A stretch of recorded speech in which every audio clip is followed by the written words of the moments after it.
There is no need to be ruthless. But you think that the decision to go nuclear and to have a test in Pokhran was not a difficult decision, and I took that decision. I knew what was coming. I knew that attempts will be made to isolate India, that there will be economic sanctions.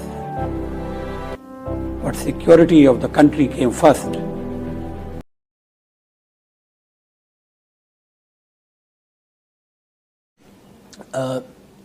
You said a little while ago that your problems came from within, as it were. Do you think that, in a sense, prevented you from day-to-day governance? That one eye of the Prime Minister was always on what Jayalalitha was doing or Mamata Banerjee was doing, and that affected day-to-day governance at any stage? No, it did not.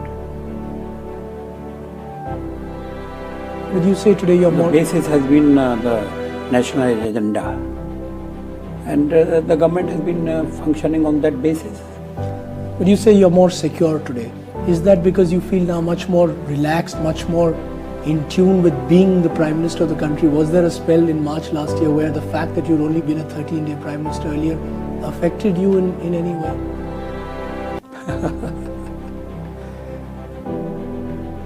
To some extent it did affect. But you learn by experience.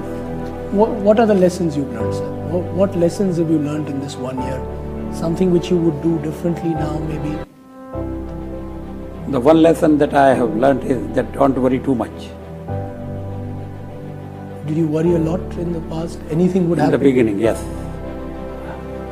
Is that because of the nature of person that Mr. Vajpayee is much more... You were a person who gets affected easily by criticism. Your critics would say that you're too soft. Mr. Vajpayee is not tough enough.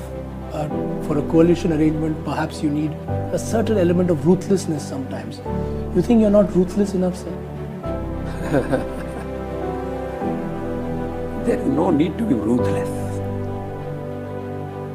But you think that the decision to go nuclear and to have a test in Pokhran was not a difficult decision, and I took that decision. I knew what was coming. I knew that attempts will be made to isolate India, that there will be economic sanctions.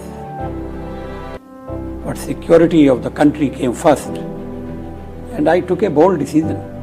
Would you call it the high point, sir, of the last 1 year from a personal point of view? Yes, one of the high points. You don't have any regrets about us going nuclear? There were the fact that we got isolated internationally, there were sanctions imposed against us. There was a feeling that we were not prepared for it. You say you were fully prepared for this and you have no regrets. You have no regrets about it? No, not at all. You think the neighborhood, sir, is a safer place today? Yes, it is. You took another bold decision, Mr. Vajpayee. You actually took that bus to Lahore. You actually visited the Minar-e-Pakistan. Was that an attempt to tell the hardliners within the Sangh Parivar what you stood for? Was this part of a battle within the Sangh Parivar, or would you say this is something you're convinced about? No, it has nothing to do with Sangh Parivar. I wanted to tell the people of Pakistan that we have accepted partition and they should have no apprehensions on that ground. You know, your critics also keep coming back with this, that the government is remote controlled by the RSS, that it's run from... Now, how do you feel when you hear these things? No, I laugh. I take it as a joke. We are elected representatives of the people. We are accountable in Parliament. So decisions have to be taken by us. But in the process of taking decisions, we do consult many organizations, many individuals. How do you feel? You've also taken very tough decisions, Mr. Prime Minister, on the economic front. This budget which was there, in a sense, is seen as the second wave of reforms. The finance minister spoke actually of downsizing the government. Is that again something you're convinced about, that that's the way forward? Because many people, when your government started, thought that this would be a Swadeshi government.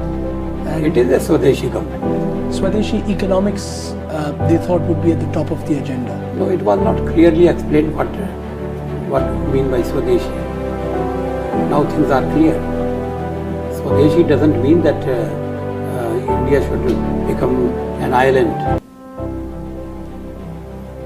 We have to move in this competitive world. You have no regrets, Mr. Prime Minister, about anything that you've done in the last 1 year?